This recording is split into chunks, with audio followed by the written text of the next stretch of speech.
दर्शकबिन नमस्कार, तपाईहरुलाई हार्दिक स्वागत छ युट्युब च्यानल नेपाली खबर मिडियामा।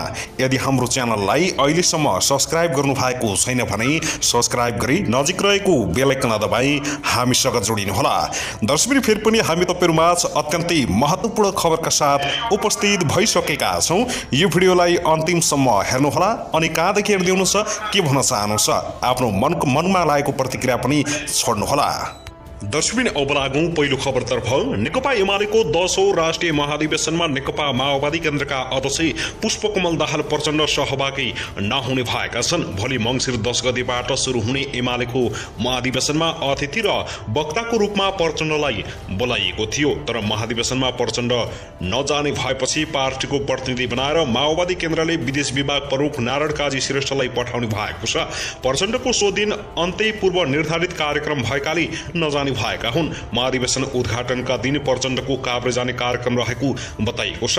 दुईवटा गाउँपालिकामा यसअघि नै तय भएको पार्टीको पालिका अधिवेशनमा प्रमुख अतिथि भएर प्रचण्ड जाँदैछन्। उनी महाभारत गाउँपालिका र खानेखोला गाउँपालिकाको पालिका अधिवेशनमा प्रमुख अतिथि भएर जाने बताइएको छ। महाधिवेशनको लागि नेकपा अध्यक्ष केपी शर्मा ओलीकी पत्नी राधिका साक्य, सुभाष चन्द्र नेमाङ, गोकर्ण विष्ट सहित चितवन पुगिसकेका छन्। बुद्ध एयरको विमानबाट भरतपुर अवतरण गरेका ओली सिधै सौराहा पुगेका छन्।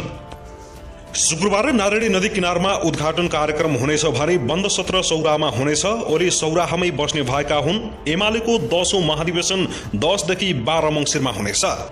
दर्शकबिन त्यसैगरी नेकपा एमालेको 10औं राष्ट्रिय महाधिवेशनमा एमालेको निमन्त्रणा स्वीकार गरी 8वटा विदेशी पार्टीका 15 जना पाहुनाहरू उपस्थिति हुने भएका छन्। महाधिवेशनको पूर्ण सन्ध्यामा बिहीबार नेकपा एमाले विदेश मामिला विभागले काठमाडौँमा पत्रकार सम्मेलन गरी भारत, बंगलादेश, श्रीलङ्का र कम्बोडियाबाट 8वटा पार्टीका 15 जना पाहुनाहरू महाधिवेशनमा उपस्थिति हुने निश्चित भएको बताएका हुन्। यसका साथसाथै 25वटा देशबाट महाधिवेशनका लागि शुभकामना सन्देश प्राप्त भएको एमाले विदेश मामिला विभागका प्रमुख तथा महाधिवेशन अतिथि सत्कार समितिका संयोजक डा राजन भट्टराईले बताएका छन्। विदेश पाहुनाहरूलाई काठमाडौँमा रहँदा होटल सोर्टीमा बसोबासको व्यवस्था गरिएको र मङ्सिर 9 गते बिहीबार साँझ एमाले विदेश मामिला विभागका प्रमुख तथा महाधिवेशन अतिथि सत्कार समितिका संयोजक डा राजन भट्टराईले रात्रि भोजनको आयोजना गरेको जनाइएको छ। विदेशी पाहुनाहरूले महाधिवेशनको उद्घाटन सत्रमा सहभागिता जनाउँदै शुभकामना पनि दिने अतिथि संस्कार समितिले जानकारी दिएको छ। पार्टी अध्यक्ष केपी शर्मा ओलीले विदेशी पाहुनाहरूलाई मङ्सिर 12 गते बिहान चितवनमा संयुक्त ब्रेकफास्ट मिटिङ गर्ने कार्यसूची तय भएको छ। अतिथि सत्कार समितिका अनुसार चितवनमा रहँदा पाहुनाहरूलाई ग्रीन मेन्सन जंगल रिसोर्टमा बसोबासको व्यवस्था मिलाइएको छ।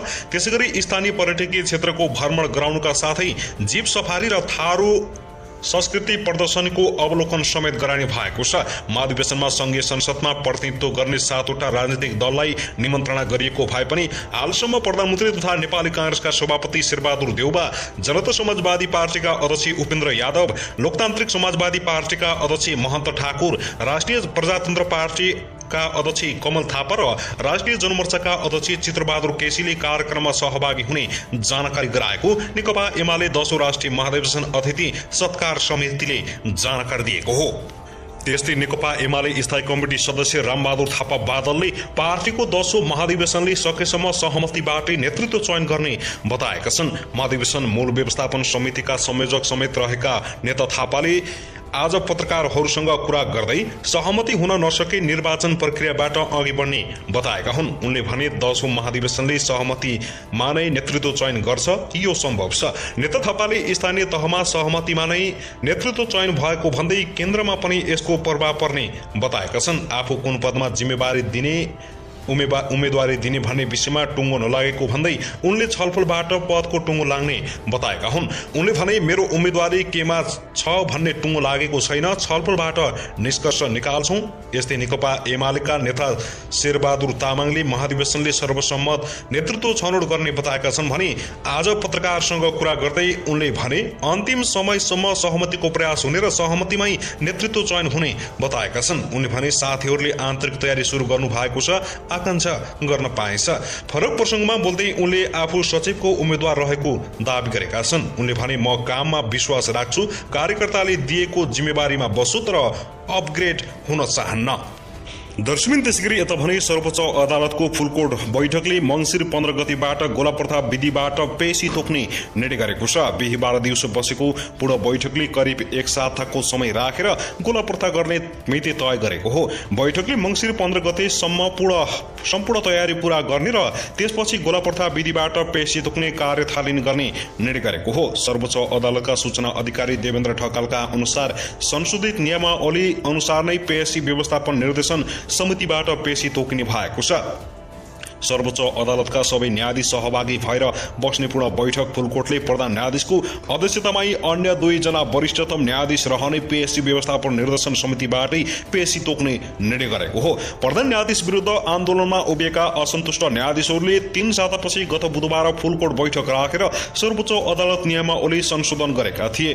तत्कालीन नियमावलीमा प्रधान न्यायाधीशले पेशी तोक्ने व्यवस्था रहेकोमा नियमावली संशोधन गरी पेशी व्यवस्थापन निर्देशन समितिले गोलाप्रथा विधिबाट पेशी तोक्ने व्यवस्था गरेको छ। दर्शमिन त्यसैगरी यता भने नेकपा एमालेको 10औं राष्ट्रिय महाधिवेशनलाई प्रधानमन्त्री शेरबहादुर देउवाले सम्बोधन गर्ने भएका छन्। नेपाली कांग्रेसका सभापति समेत रहेका देउवा शुक्रबार त्यहाँ आइपुगेर महाधिवेशनलाई सम्बोधन गर्ने कार्यक्रम तय भएको हो। प्रमुख जिल्ला अधिकारी असमान तामाङका अनुसार देउवा बिहान 11:45 बजे भरतपुर स्थित जुनियर प्रहरी अधिकृत शिक्षालयमा आइपुग्नेछन्। हेलिकप्टरबाट आउने कार्यक्रम रहेको बताइएको छ।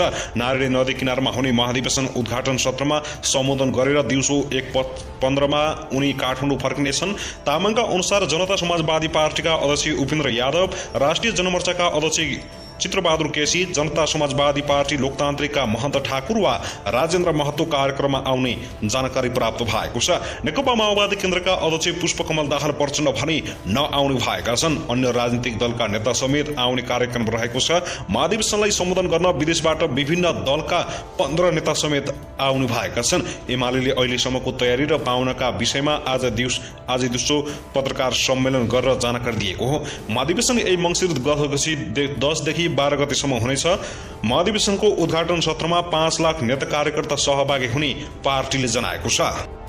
त्यसैगरी नेकपा एमालेको 10औं राष्ट्रिय महाधिवेशनमा जाने सवारी साधनलाई मध्यनजर गर्दै आज बिहीबार साँझदेखि शुक्रबारसम्म बुटोल नारायणगढ सडक खण्डमा मालवाहक सवारी साधनलाई प्रशासनले रोक लगाएको छ। पूर्व र पश्चिम नवलपरासीको सुरक्षा समितिको बैठकले बिहीबार साँझदेखि मालवाहक सवारी साधनलाई यस खण्डमा रोक लगाएको हो। पश्चिमबाट आउने सवारी साधनलाई वैकल्पिक मार्ग खोज्न आग्रह गर्ने र बुटोलदेखि नारायणगढ सडक खण्डको मुख्य मार्गमा मालवाहक सवारी सञ्चालनमा रोक लगाएको पश्चिम नवलपरासीका प्रमुख जिल्ला अधिकारी धर्मेन्द्र कुमारले जानकारी दिएका छन्। पूर्व पश्चिम राजमार्ग अन्तर्गत दाउनेमा दिनौं जस्तो हुने सवारी जाम र सडकको अवस्था जीर्ण भएकाले यस्तो अवस्थामा गरिएको हो। एमाले कार्यकर्ता सहज रूपमा कार्यक्रम स्थलमा पुग्न सकुन् भन्ने उद्देश्यले